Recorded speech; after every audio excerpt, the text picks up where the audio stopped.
Not all shoes should be cleaned the same. Different materials need to be treated differently. So I'll show you how to clean leather shoes, mesh knit shoes, and even canvas shoes with products you most likely already have around your house. My name's Ken, and if you don't already follow me on TikTok and Instagram, the links are in the description below. One thing I see a lot of people using is vinegar and baking soda. The problem with this combination is they essentially neutralize each other, effectively canceling out the low pH of the vinegar and the high pH of the baking soda. When they bubble, you get a quick reaction of cleaning, but as soon as the bubbles stop, it's no longer effective. For cleaning a white leather shoe, I like to use good old toothpaste, but make sure it's a white paste and not a gel that has a color in it. The color in the gel can discolor your white shoes. The paste actually has mild abrasives in it, which will help with the cleaning process. I like to use Arm & Hammer Extreme White because it already has baking soda in the product. First, remove your laces and your insoles and place them aside. I'm going to show you how to clean these later in the video using the same method as the mesh knit shoes. You'll also need a clean or new toothbrush. No need to spend a bunch of money. I bought this one at the dollar store for $1.75. Take a dish towel and pack it into your shoe. This will help absorb some of the water while you're cleaning so it doesn't soak the inside of your shoe. It also helps the shoe keep its shape while you're cleaning and provides stability for easier scrubbing. Then take some toothpaste and apply it to the brush. You'll want to keep a bowl of water close by so you can add some water as you go. This will help create the suds, which will give it a better clean. The toothpaste will help break down scuffs on the shoe, and it will also help make light scuffs disappear. The reason the scuffs are so visible is because there's dirt within the scuff. Once you clean the dirt out of the scuff with the whitening toothpaste, you'll notice the scuff is much less noticeable. Continue to scrub and add more toothpaste and water as needed. How much scrubbing will depend on how dirty your shoe is. Once you feel like the majority of the dirt is disappearing, let the shoe sit for 15 to 20 minutes, then wipe it with a damp cloth and remove any residue. Here's the before and after of my shoes, and you can see there is a huge difference. Here's a leather shoe, this is the dirty one,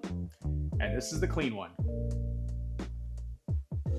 Now let's clean the mesh shoes. If you find this helpful, don't forget to subscribe so you don't miss any other helpful tips around the house. You'll need a clean bucket that's large enough to fit both your shoes. Fill it with enough warm water to completely cover the shoes. Then add a scoop of OxiClean White Revive and mix it all together. Remove your laces and insoles and drop them in the bucket. You can also take your insoles from other shoes and drop them in this solution as well, including the leather shoes we talked about in the beginning. Then put your shoes in and place something on top to keep them fully submerged in the solution and let them soak for 2 to 3 hours. If you have some really deep stains, you can let them soak for even longer than that. If you're cleaning canvas shoes, you can use the same solution, but because of the material, they'll probably have to be scrubbed. So what I like to do is take a medium bristle brush, dip it into the solution, continue scrubbing and adding more solution until you're happy with how clean the shoe is. Then rinse them under water and place them outside in the sun for a few hours and let them dry. And then this is the before the canvas shoe, and this is after. Once the mesh shoes are done soaking, you can remove them from the solution and rinse them off thoroughly with water. Then you're going to put them outside in the sun until they're dry. These shoes look like they did the day I bought them. So this is what the mesh shoe looked like before,